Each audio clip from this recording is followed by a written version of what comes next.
ආයුබෝවන් ඔබ සියලු දෙනාටම Introduction to Solidworks පාඨමාලාවේ දෙවන වීඩියෝවෙන් අද අපි කතා කරන්න යන්නේ Solidworks කියන්නේ මොකක්ද කියන එක. Solidworks කියන්නේ computer aided design සහ computer aided engineering software එකක් mainly Microsoft Windows තුල පමණක් run වෙන. Computer aided design කියලා මම අදහස් කරේ පරිගණකයේ භාවිතයෙන් සිදු කරන ලබන designing සහ පරිගණකයේ භාවිතයෙන් provide කරනු ලබන engineering solutions වලට මේ software එක භාවිත කරනවා. මේ විදිහට නැතුව මට තවත් විදිහකට පුළුවන් මේ Solidworks කියන්නේ මොකක්ද කියලා විස්තර කරන්න. ඒ තමයි Solidworks කියන්නේ parametric and feature based system එකක්. මොකක්ද මේ parametric කියන්නේ? Parametric කියන්නේ නැත්නම් parametric model එකක් කියන්නේ අපි අඳින ඕනම model එකක ඕනම දෙයක් control වෙනවා නම් parameters, dimensions සහ relationships වලින් අපි කියනවා එක parametric model එකක්. වෙනස් විදිහකට කිව්වොත් එහෙම Solidworks කියන software එක ඇතුලේ අපි part එකක් model කරනකොට ඒ part එකේ geometry එක අපිට control කරන්න පුළුවන් parameters වලින්, dimensions සහ relationships වලින්. ඒ විදිහට ඒ software එකක් තුල එහෙම නැත්නම් CAD software එකක් තුල අඳින ඕනම දෙයක් control කරනවා නම් parameters, dimensions එහෙම නැත්නම් relationships වලින් අපි කියනවා එක parametric model එකක්. මම ඔයාලට පෙන්නන්නම් ඒ Solidworks parametric model එකක් කියන්නේ කියලා. උදාහරණයක් විදිහට මෙන්න මේ part එක ගන්න. මේ part එකේ dimensions අපිට බලා ගන්න පුළුවන් length එක දීලා තියෙන්නේ 100 mm, width එක දීලා තියෙනවා 50 mm, height එක දීලා තියෙනවා 30 mm. අපි කිව්වා Solidworks එකක් parametric model එකක් වෙන්න නම් මේක ඇතුලේ තියෙන geometry එක එහෙම නැත්නම් solid object එක control කරන්න පුළුවන්කම තියෙන්න ඕන dimensions වලින්, ඒ වගේම parameters වලින් සහ relationships වලින්. හරි. මම මේ object එක control කරලා පෙන්නන්නම් dimensions වලින්. මම dimensions update කරා. update කරලා rebuild කරපු ගමන් ඔයාලට පේනවා dimensions වලින් මේ solid object එක මෙහෙම නැත්නම් මේ geometry එක control කරලා තියෙනවා කියලා. හරි. මම ඊළඟට කියන්නම් මේ Solidworks වල අපට මූලිකවම හම්බෙන designing වර්ග තුන ගැන. Solidworks තුල අපිට හම්බ වෙනවා part designing, assembly designing සහ drawing designing කියන designing වර්ග තුන. හරි. part design එකක් ගැන කතා කරොත් එහෙම part design එකක සිද්ධ වෙන්නේ අපි ගන්න කුමක් හෝ sketch එකක් 3D part එකක් බවට පත් කරනවා. එතකොට මේ part design එකක් ඇතුළත අපි model කරන්නේ single component එකක්. එහෙම නැත්නම් එකම එක component එකක් විතරයි. එතකොට මේ වගේ නිර්මාණය කරන components ගණනාවක් එකතු කළා අපි එක component එකක් එහෙම නැත්නම් assembly එකක් බවට පත් කරනවා. උදාහරණයක් කිව්වොත් එහෙම ප්ලාස්ටික් බෝතලයක් ගත්තොත් ඒ ප්ලාස්ටික් බෝතලේ යට කොටස අපි වෙනම part එකක් විදිහට model කරනවා. උඩ මූඩිය තව part එකක් විදිහට model කරනවා. එතකොට මේ part දෙකම අපි එකට එකතු කළා තනි component එකක් එහෙම නැත්නම් assembly එකක් බවට පත් කරනවා. එතකොට සම්පූර්ණ බෝතලය assembly එකක් බවට පත් වෙනවා. එතකොට මේ assembly එකට part file එකතු කළා විතරක් නෙමෙයි, assembly සහ part file කියන වර්ග දෙකම එකතු කළා assembly නිර්මාණය කරන්න පුළුවන්. එතකොට ඒ විදිහට එකතු කරන assembly වලට අපි කියනවා sub assembly කියලා. එහෙමත් නැත්නම් sub assembly සහ parts එකතු කළා assembly එකක් ගොඩනගා ගන්න පුළුවන්. එතකොට මේ drawing designing වල සිද්ධ කරන්නේ අපි නිර්මාණය කරගත්ත parts සහ assemblies drawings බවට convert කරනවා. එහෙම නැත්නම් parts සහ assemblies 2D engineering drawing එකක් බවට පත් කර නිර්මාණය කර ගැනීම තමයි මේ drawings තුල සිද්ධ කරන්නේ. ඔන්න ඔය තුන තමයි Solidworks තුල මූලිකවම මුණ ගැහෙන designing වර්ග තුන.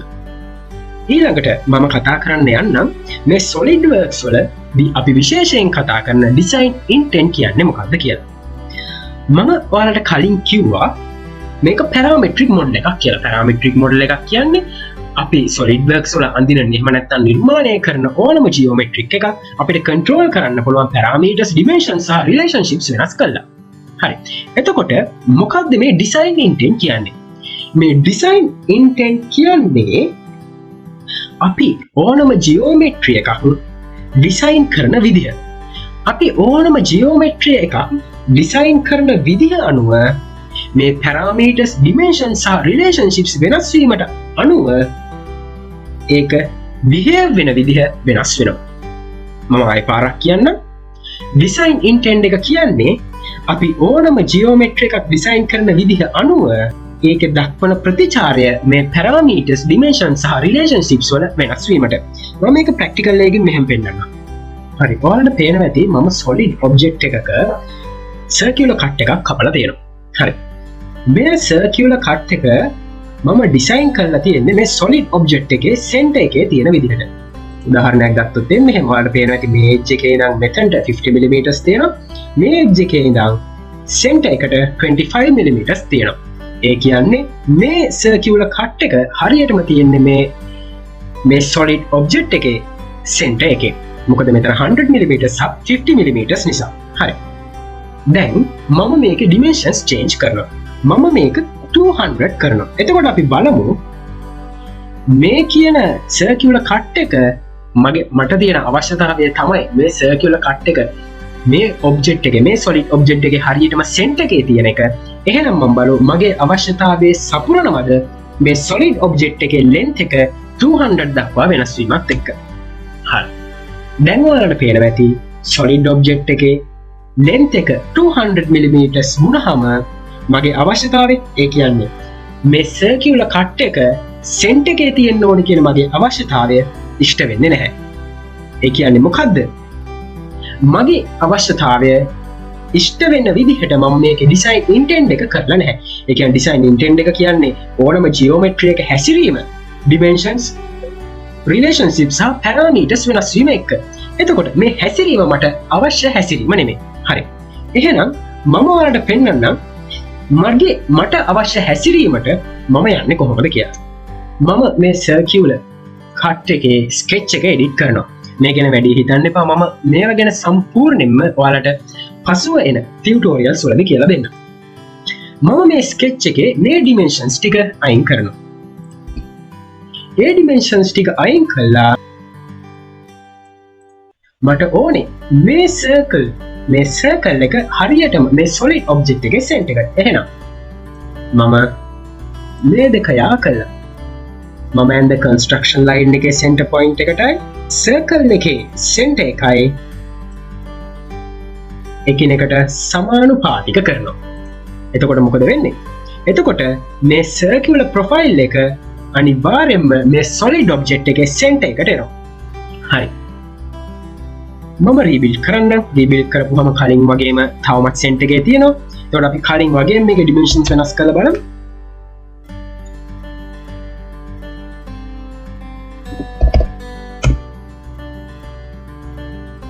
මම රීබිල්ඩ් දෙන්නම්. දැන් ඔයාලට පේනවා ඇති solid object එකේ length එක වෙනස් වුණා. solid object එකේ height එක වෙනස් වුණා. හැබැයි තවමත් අර circular cut එක තියෙන්නේ solid object එකේ center එකේ. එහෙනම් මොකද්ද?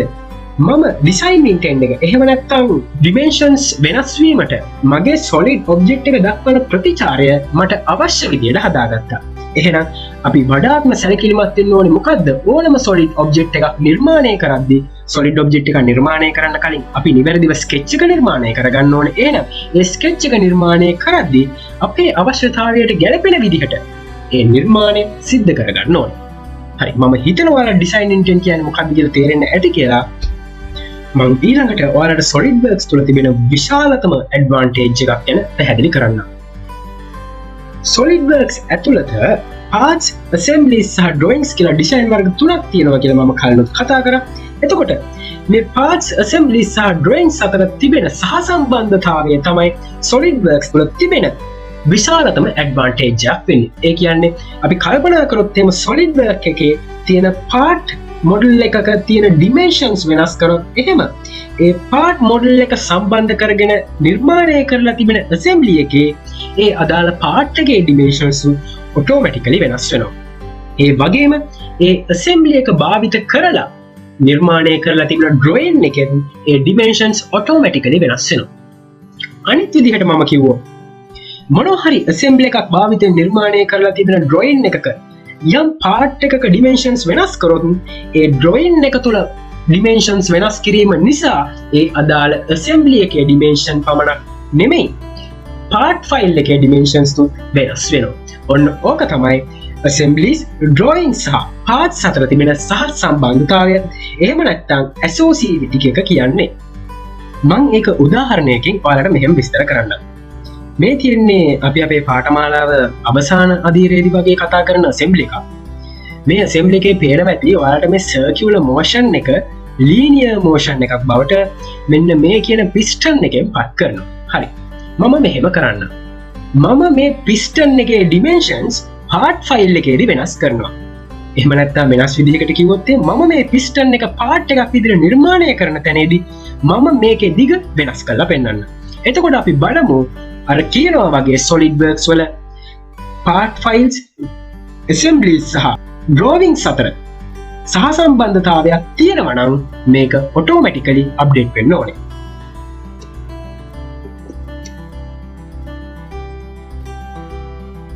මම මේකේ දිග එහෙම නැත්නම් මේ piston එකේ length එක මම වෙනස් කරන්නම් මෙහෙම. අපිට visualize හොඳටම බලා ගන්න පුළුවන් වෙන විදිහට මම මේකේ length එක 300 mm කරන්න. ඒ වගේම මම මේකේ outer diameter එක 100 කරන්න. හරි. දැන් ඔයාලට පේනවා ඇති part model එක automatically rebuild වෙලා තියෙනවා මම enter කරපු dimensions වලට අනුකූලව. හරි. අපි දැන් ගිහිල්ලා බලමු assembly එකත් automatically update වෙලාද කියලා.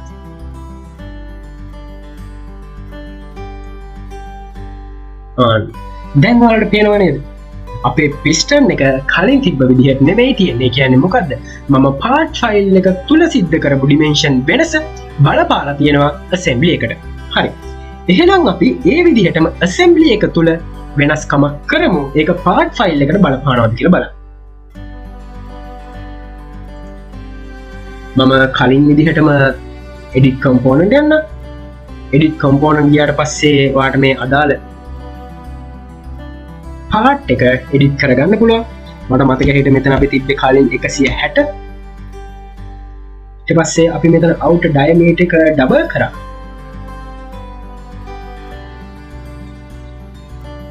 අපි outer diameter එකත් වෙනස් කරමු. මම දෙන්නම් එතනට 50 කියලා. මම rebuild කරනවා. හරි. ඔන්න දැන් අපි මෙතන dimension change එකක් කරා. අපි ගිහිල්ලා බලමු part file එකේ dimension change එක වෙලා තියෙනවද කියලා. දැන් ඔයාලට පේනවා. ඔන්න ඕක තමයි SolidWorks වල part files, drawings සහ assemblies අතර තියෙන සහ සම්බන්ධතාවය කියන්නේ. එහෙම නැත්නම් associativity එක කියන්නේ. මම හිතනවා ඔයාලට මේ පාඨමාලාවේ දෙවෙනි වීඩියෝ එකෙන් කරපු සියලුම දේවල් ඉතාමත් හොඳින් පැහැදිලි වෙන්න ඇති කියලා. එහෙනම් ස්තුතියි.